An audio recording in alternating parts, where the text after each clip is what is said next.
මේ ඉන්න ටිෂ් ගිනස් වාර්තාවලට අනුව ලෝකෙ වැඩිම කාලයක් ජීවත් වෙච්ච ගෝල් ෆිෂ්. මෙයාගේ වයස අවුරුදු 43යි. ඒත් ලංකාවේ අපි ගන්න ගෝල් ෆිෂ්ලා මෙච්චර කල් ජීවත් වෙන්නේ නැත්තේ ඇයි?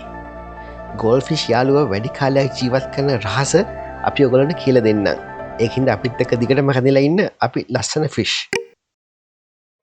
ගෝල් ෆිෂ් ලගේ නිජබිම චීනය. ඒකින්ද මේගොල්ලෝ වැඩි කැමති සීතල වතුර වලට. මේගොල්ලෝ ඉන්න ටැංකිය රස්නේ නම් මේගොල්ලොන්ගේ ජීවිත කාලය ගොඩක් අඩු වෙනවා. අපි try කරන්න ඕන අංශක 28ට වගේ තියාගෙන ඉන්න. ඒක නිසා ටැංකිය කෙලින්ම එළිය එන තැනක තියන්න එපා. හෙවන තිබ්බත් සමහර වෙලාවට අංශක 30ට වැඩිය වැඩි වෙනවා. ඉතින් අපි කොහොමද මේක 28ට බස්සන්නේ?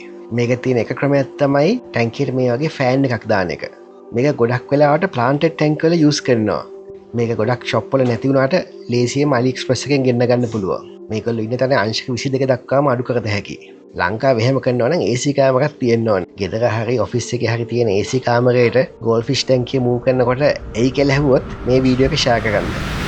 ගෝල් ෆිෂ් වැරයිටිස් ගොඩක් තියෙනවා. මේ හැම වර්ගයක්ම එක වගේ ජීවත් වෙන්නේ නැහැ. සමහර වර්ග ගොඩක්ම ඩිෆෝම් වෙච්ච වර්ග විශේෂයෙන්ම ඉක්මනට මැරෙනවා. සමහර අයට පීන ගන්න බෑ.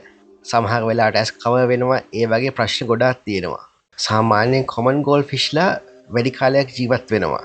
ගොඩක් ෆැන්සි වර්ග නම් එහෙම ජීවත් වෙන්නේ නැහැ. අනිත් එක තමයි ගොඩක් ෂොප් වල තියෙන්නේ අඩු ක්වොලිටි මාළු. හැබැයි සමහර බ්‍රීඩර්ස්ලා ගාව නම් හොඳ ක්වොලිටි මාළු ඉන්නවා. ඉතින් ඕගොල්ලන්ට වැඩි කාලයක් ජීවත් වෙන මාළුවෙක් ගන්න ඕන නම් ඒ වගේ බ්‍රීඩර් කෙනෙක්ගෙන් ගන්න එක මම රෙකමෙන්ඩ් කරනවා ෂොප් එකකින් ගන්නවට වැඩිය. සමහර වෙලාවට නවකයන්ට ඒ වගේ මාළු හොයාගන්න එක අමාරු වෙන්න පුළුවන්. හැබැයි අපේ අදහස නම් ගෝල් ෆිෂ් කියන්නේ නවකයන්ට සුදුසු මාළුවෙක් නෙමෙයි කියන එක. ගෝල් ෆිෂ් හදන ගොඩක් අය අමතක කරන විශේෂ කාරණයක් තමයි වතුරේ pH අගය. ගොඩක් අය කියන දෙයක් තමයි pH අගය ගෝල් ෆිෂ්ලට බලපාන්නේ නැහැ කියලා. ඒක වැරදි මතයක්. ටැංකිය වතුර pH අගය 7-8 වගේ නැත්තම් මේගොල්ලෝ ලෙඩ වෙන්න බලනවා ඉක්මනටම. pH 7-8 කියන්නේ බාෂ්මිකයි. වැහි වතුර වගේ දානවා නම් ඒක ආම්ලිකයි. ඒක හින්දා පරිස්සම් වෙන්න ඕන. තමන් පාවිච්චි කරන වතුර සෝස් එක මොකද්ද කියන එක අනුව pH අගය වෙනස් වෙනවා. ඒක හින්දා ඒකේ pH අගය හැමතිස්සෙම අපි මනින්න ඕන. ඒක ඉතාම ලේසියෙන් මේ වගේ ටෙස්ට් ස්ට්‍රිප් එකකින් කරගන්න පුළුවන්. ටෙස්ට් ස්ට්‍රිප් වැඩි ගණන් නැහැ. ඔයගොල්ලෝ පාවිච්චි කරන වතුර ආම්ලික නම් ඒක බෆර් කරන්න පුළුවන්. මේ බෆර් කරනවා කියලා කරන්නේ ලොකු දෙයක් නෙමෙයි. ඒකට සිප්පි කටු, හුණුගල් වගේ දේවල් මාළු ටැංකියේ දාලා තියන්න පුළුවන් බෑග් එකක දාලා. කාලයකින් හිමින් pH අගය වැඩි වෙනවා. හැබැයි එහෙම කරනවා නම් ලොකු වෝටර් චේන්ජස් කරන්න පරිස්සමින්. වීඩියෝ බලන ගාම ලයික් එකට කොටාගෙන යන්න කියලා ආදරෙන් මතක් කරනවා. ගෝල් ෆිෂ්ලා මැරෙන ප්‍රධානම හේතුවක් තමයි ඕවර් ෆීඩින්. ගෝල් ෆිෂ්ලා දවස පුරාම චුට්ට කන කට්ටිය. හැබැයි ඉතින් අපේ ලේසියට අපි දවසට එකපාරක් හෝ දෙපාරක් කෑම ගොඩාක් දානවා ටැංකියට. ගොඩක් මාළු වගේ ගෝල් ෆිෂ්ලා උන්ගේ ලිමිට් එක දන්නේ නැහැ. උන්ට ඕන කෑමක් ඕන වෙලාවක දුන්නොත් කනවා. හැබැයි ඉතින් අපිට දවස් 30 පොඩ කෑම දෙන්න අමාරුයිනේ. ඒක හින්දා ගොඩක් ප්‍රොෆෙෂනල් කට්ටිය මේකට ඔටෝ ෆීඩ් එකක් යූස් කරනවා. ඉස්සරනම් ඔටෝ ෆීඩ් ගොඩක් ගණන්.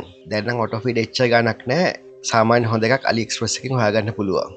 මේකේ තියෙන අනිත් වාසිය තමයි අපි කොහේ හරි ට්‍රිප් එකකට ගියත් අපේ ටැංකියට වෙලාවට කැම ටික වැටෙන එක. ගොඩක් අය වරද්ද ගන්න තැනක් තමයි මුන්ට දෙන කෑම. ගොඩක් වෙලාවට වෙන්නේ කඩේ තියෙන ලාභම කෑම එක ගෙනල්ලා දෙනවා. එහෙම නැත්තම් හිකාරි වගේ ලොකු ගණන් තියෙන එකකුත් දෙනවා. මේ ගොඩක් ලාභ කෑම වල තියෙන්නේ ප්‍රෝටීන්. හැබැයි ප්‍රෝටීන් විතරක්ම දුන්නොත් මාළුන්ට උන් ඉක්මනට මැරෙනවා. ගෝල් ෆිෂ්ලට වයිට වගේ බැලන්ස් ඩයට් එකක් ඕනේ. මේගොල්ලන්ට තම්බපු එළවලු, කැරට්, බෝංචි, ගෝවා මේගොල්ලන්ට දෙන්න පුළුවන්. උන් ආසාවෙන් කනවා. ඒ වගේම ඇල්ගී වේෆර්ස්ුත් මේගොල්ලන්ට දෙන්න පුළුවන් හොඳ කෑමක්. ප්‍රෝටීන්ම දුන්නාම සතා ඉක්මනට ලොකු වෙනවා. හැබැයි ඒ වගේම සතා ඉක්මනටම මැරෙනවා. තව සමහරු ගෝල් ෆිෂ්ට හිකාරි වගේ බ්‍රෑන්ඩ් එකකින් විතරමයි දෙන්නේ. ඒත් වැරදි. එකම જાතිය එකටම දෙන්න පුරුදු වෙන්න එපා. මික්ස් කරලා දෙන්න පුරුදු වෙන්න. ගෝල් ෆිෂ්ලට ආමාශයක් නැහැ. ඒක හින්දා මේගොල්ලෝ කන ගොඩක් කෑම ඉන්ටෙස්ටින් එකෙන් ඇබ්සෝබ් නොවි එළියට යනවා. ඒකෙන් වෙන්නේ වෝටර් ක්වොලිටි එක අඩු වෙන එක. ක්වොලිටි කෑම එකක් දෙන එකේ වැදගත්කම ඒකයි. ඉක්මනටම අපිරිසිදු වෙන කෑම දෙන්න හොඳ නැහැ. වෝටර් ක්වොලිටි එක ගැන හොඳ අවධානයෙන් ඉන්න ඕනේ. ඒක හින්දා ටෙස්ට් කිට් එකක් යූස් කරන එක අවශ්‍යම දෙයක්. සමහරවිට ඔයගොල්ලන්ට හිතෙන්න පුළුවන් ගෝල් ෆිෂ් හදන එක ලේසි නෑ කියලා. ගෝල් ෆිෂ් වෙනුවට හදන්න පුළුවන් හොඳ මාළු ජාති කීපයක්ම ඉන්නවා. ඒ ගැන වැඩිපුර දැනගන්න ඕන නම් මේ වීඩියෝ නරඹන්න.